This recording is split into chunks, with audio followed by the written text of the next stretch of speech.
Greetings everybody, coming to you from my 2012 Mercedes Benz S350 BlueTech Diesel 4MATIC. So I actually had an interesting comment on one of my videos the other day, which prompted this video.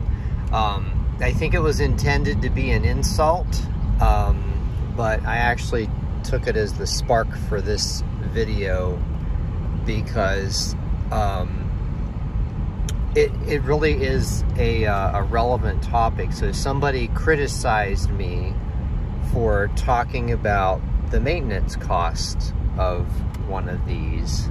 Like, I think the post was something to the effect of, well, why would you care what it costs to maintain a car like that?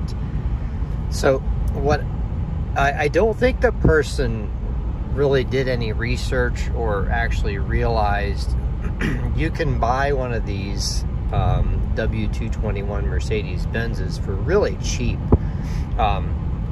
In fact, a friend of mine just bought an S550. It was the facelift model, so I think his is a 2010. And yes, it did have a few miles on it, but he got it for like $5,000. So these cars, especially compared to what they were new, are just getting downright cheap. I gotta watch this car here. Okay. You know, his car had a sticker probably close to $100,000, and you know, a lot of people are going to see a fancy Mercedes S Class for $5,000. They're going to get in it, take it for a test drive. It's going to seem to run okay, and they're going to really enjoy the features, the leather, the great stereo, the great handling. I mean, all the stuff that comes with an S Class Mercedes, and they're going to be like, well, I can afford $5,000. I'll go ahead and get that car. And they'll never think twice about what it's going to cost to own that car going down the road. I mean, for example, oil changes. They take a lot of oil depending on the model. I mean, 10 quarts, 12 quarts, and if you're going to use the right oil, it's like at least 10 bucks a quart. And that's assuming you can do the oil changes yourself, you know, so 150 bucks for an oil change. They require a lot of other maintenance, you know, like periodic fluid changes and fuel filters and whatnot, and all that stuff is way more expensive than with any other car.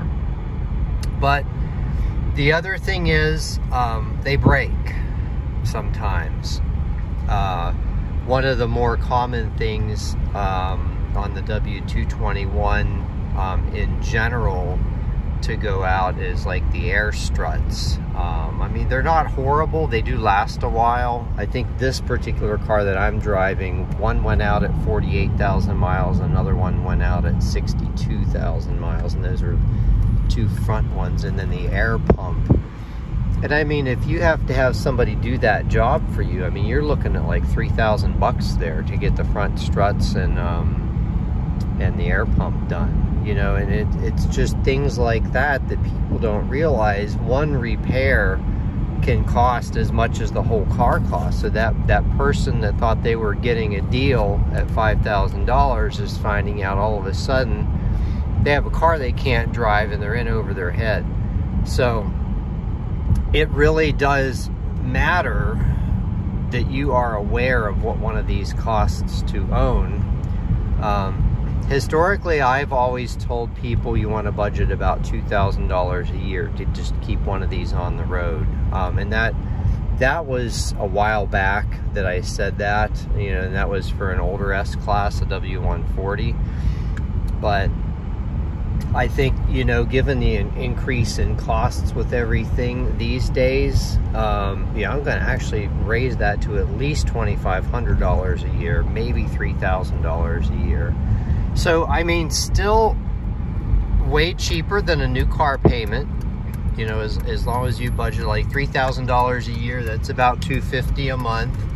There are not any new cars you can buy for $250 a month. You may be able to get a Nissan Versa, which I also have one of those, if you stretch the loan out long enough, or put some down payment down. Like say you put $5,000 down, then yeah, you can probably get a 5-year loan and get a new Nissan Versa for $250 a month. And the insurance on this thing isn't outrageous. It costs just about as much to insure this as it would like a new car or whatever. Fuel cost varies depending on the model. This one that I'm driving, of course, is a diesel, and I'm averaging, well, let's actually take a look. I'm avoiding some potholes, so one sec.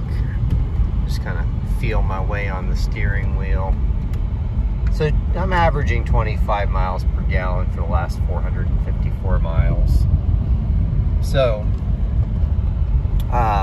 that's not bad. I can push this thing to 40 miles to the gallon on the highway. Now, the diesels are a little bit better of a value right now because most of them will have had the emissions recall done on them, and that comes with a pretty comprehensive 4-year, 48,000 mile warranty. So a lot of the emissions things that would go bad are covered by a full factory warranty. For those of you who are interested, I did do a video showing all the stuff that's covered. It's really comprehensive. I mean, it covers like glow plugs, injectors, turbocharger, intake manifold, sensors, DPF, some components of the SCR, which is the urea injection system. Not all of them, some of them. So, but it is still very comprehensive. So this particular car had that work done at about 88,000 miles in 2022, late 2022. So I have like pretty much 2.5 years left of warranty on all the emissions components. And that also includes free diagnosis of a check engine light, even if it's not related to the emissions warranty. So that is one thing that does make this a better value. But yeah, I did want to comment on, you know, that topic, because somebody that's buying one of these cars should absolutely be aware of what it's going to cost to own. Now, I've owned a bunch of cars like this throughout the years, and they do hit you with, you know, it's just weird and random and unexpected things that pop up. I typically go for a 10 to 15-year-old Mercedes. That's about my sweet spot. Usually with over 100,000 miles, and then I'll proceed to drive it for 2 or 3 years. I don't usually keep cars that long, but the Benzes I seem to keep longer. And you know, that figure that I quoted tends to be about right. Back then it was a couple grand a year. I mean, like on my 93 300 SC, I just had random stuff like the turn signal stock went bad, and that back then was like $500, and then the wiring harness and the engine went bad, and that was like $600 or $700. And back then, that was huge money to me. In fact, to fix the wiring harness, I had to do that at a dealership. I think it was in Michigan. I was out of a job, and that was like the last of the money in my bank account, and I needed to do that repair to get home because it was keeping the car from running right. So that was yeah, that was kind of a surprise.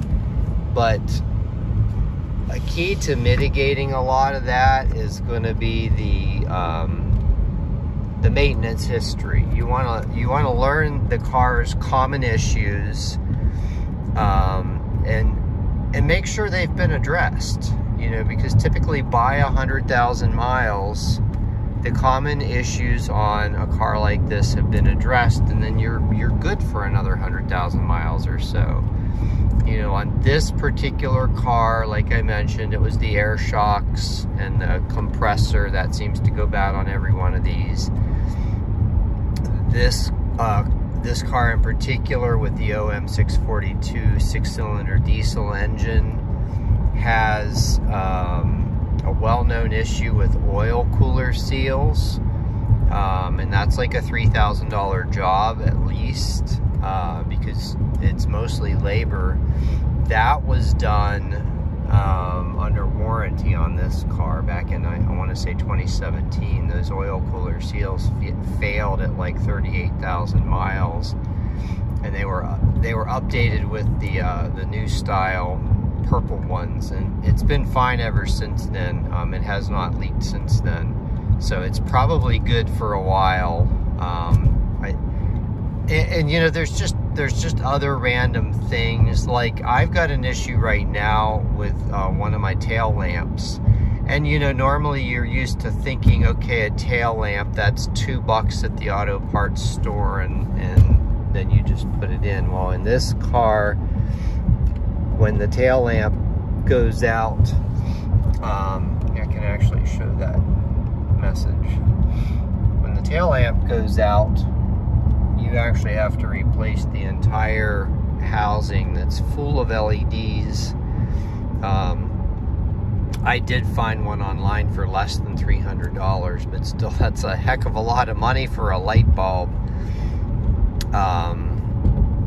And the keyless go door handle is not working on this car. You know, a lot of stuff can be ignored, like the keyless go door handle. That's not really a critical issue, but a brake light or tail lamp, that is, because that kind of thing can get you pulled over. So yeah, just expect weird and random things to pop up, even on a well-maintained car. I think overall, I expect this to be pretty reliable overall and over time. You know, again, with the occasional glitch or whatever. And it'll be interesting to see. I'm going to definitely document that on my videos for those of you who are interested in that sort of thing, and keep everybody up to date. As of now, those are the only two issues on this car. I scanned the codes, and I think that was it. The door handle and the rear tail lamp. There might have been some error with the passenger seat, but it works fine, so who knows what's going on there. Oh, one more side note. I think my friend is actually running into this with his car. It's important that the car was maintained by mechanics who know what they're doing, because they can really screw things up. Like on my friend's car, he was having a coolant leak, although the hoses had just been replaced. Well, whoever, the shop that installed the hoses, didn't understand how they work on a Mercedes. They're way different than on a standard car. And they even went so far as to use the wrong style hose clamps and put RTV sealant, or I mean, they did all kinds of nutty stuff that you just don't do on a car like this, because they didn't know any better. And it just made the problem worse, and my friend ended up having to spend, I think, $400 to get the hoses replaced and installed properly. And that included the cost of the coolant. So anyway, those are my latest thoughts. Have a great day, everyone.